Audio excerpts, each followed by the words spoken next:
مبالغہ ہے یا ایک مثال ہے یا ایک اپنے جذبے کا اظہار ہے کہ اگر خلافت راشدہ والی حکومت آئی تو پہلا سیاستدان الیاس قادری ہوگا. یعنی اب وہ الیاس جو ہے کہتا ہے میں غیر سیاسی ہوں، وہ کہے گا کہ نہیں اب میں غیر سیاسی نہیں ہوں. ویسے ایک اندر کی بات پوچھوں آپ سے، کیا واقعی فائنل ڈیسیجن ہے آپ کا اب نہیں آئیں گے سیاست میں؟ کوئی بڑی آفر آ جائے تو؟ کچھ بھی آ جائے. اچھا، فائنل ڈیسیجن الحمدللہ. ارے کہ الیاس ہر ایک دور میں انمول رہا ہے. کیا نہ جس کو گولی ہٹا سکی، نہ جس کو دھمکی ہٹا سکی. اور آپ کو سب میرے اخبار میں سرخیاں بھی چھپی تو مجھے اپنے کوس سے الحمدللہ کوئی نہیں ہٹا سکا. تو یہ لالچ میرے کیا ہٹائیے. تقریباً 2003 میں دعوت اسلامی کی مرکزی مجلس شورا کا قیام عمل میں لایا گیا. اس کے سال 2 سال کے بعد ہی الحمدللہ میں نے مرکزی مجلس شورا کو ایک تحریری پیغام دیا تھا. اس میں یہ عرض کیا تھا کہ اگر تمہیں کبھی دعوت اسلامی توڑنی ہو نا تو صرف یہ کام کرنا کہ یہ اعلان کر دینا کہ ہم سیاست میں آ گئے ہیں، تو دعوت اسلامی خود ہی ڈیزالو ہو جائے گی، ختم ہو جائے گی. ہم نے شروع سے ہی سیاست کا ذہن ہی نہیں دیا قوم کو، ہم نے مسجد کا راستہ دکھایا. لیکن لوگ یہ کہتے ہیں کہ جو آپ کا مقصد ہے اصلاح کرنی ہے، آپ حکومت میں آ گئے تو اصلاح کرنا آسان ہو جائے گا نا، سارے وسائل آپ کے پاس آ جائیں گے. خالی پاکستان کی اصلاح کریں گے؟ اگر کریں گے بھی تو مجھے اپنی اور ساری دنیا کے لوگوں کی اصلاح کی کوشش کرنی ہے. اور یہ بالکل ایک شیخ چلی کے خواب جیسا ہے کہ ہم حکومت میں آ جائیں گے. بہت لوگ چاہنے والے ہیں آپ کے. پتہ چل جائے گا. اچھا ایسا ہے. دیکھو بندہ ایک بار بکتا ہے، اور میں بکا ہوا ہوں مصطفیٰ کے ہاتھوں میں صلی اللہ علیہ وسلم. تو اس کریم کے ہاتھوں میں بک کر کیا میں سودا کینسل کروں گا؟ سبحان اللہ.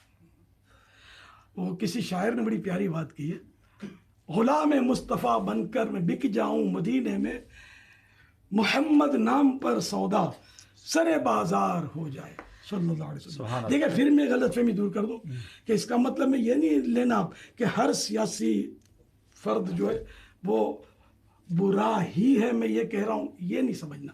لیکن میں جنرل بات کر رہا ہوں، میں وہ بات کر رہا ہوں کہ آپ کو بھی سمجھ میں آ رہی ہوگی انشاءاللہ. لکل فن رجال، کہ ہر فن کے مرد ہوتے ہیں، تو ہر ایک کا اپنا اپنا فیلڈ ہوتا ہے، سمجھے. اب کوئی ڈاکٹر ہوتا ہے تو اب ڈاکٹر جو ہوتا ہے ذرا اس سے بدن کی اصلاح کروائی جاتی ہے. تو آپ سمجھیں کہ جب بدن کی اصلاح کر سکتا ہے، اتنا عقل مند اور ماہر ہے، تو یار اسکوٹر کی بھی اس سے اصلاح کروا لو. تو میرے لال یہ پنکچر بھی ڈاکٹر نہیں لگا سکے گا آپ کی سائیکل کا، آپ اسکوٹر اس سے بنوانے جا رہے ہیں. تو یہ مرد ہے اپنی یعنی کہ یہ بدن کی اصلاح کر سکتا ہے، دواؤں کے ذریعے کوشش کر سکتا ہے. اسی طرح جو انجینئر ہے وہ اپنا حساب کتاب کر سکتا ہے. تو یہ کہ ہر فیلڈ میں الگ الگ لوگ ہوتے ہیں. تو اس طرح سیاست والے بھی ہوتے ہیں، ان کی اپنی اپنی سوچیں ہوتی ہیں. ہماری یہ سوچیں ہی نہیں ہے. ہماری سوچ مسجد بھرو والی ہے، لوگوں کو نیکیوں کی طرف لاؤ، لوگوں کو خوف خدا کا درس دو، عشق رسول صلی اللہ علیہ وسلم کے جام بھر بھر کے تقسیم کرو. تو ہم لوگ یہ کوششیں کر رہے ہیں. تو اگر ایک کی جگہ سب جمع ہو جائیں گے تو پھر کام نہیں چلے گا.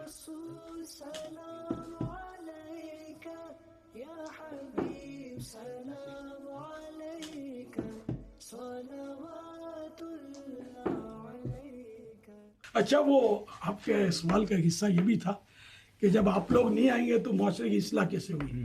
تو الحمدللہ دعوت اسلامی معاشرے کی اصلاح کی کوشش تو کری رہی ہے. کتنے بے نمازی بنے، کتنے مطلب چور ڈاکو مبلغ بنے.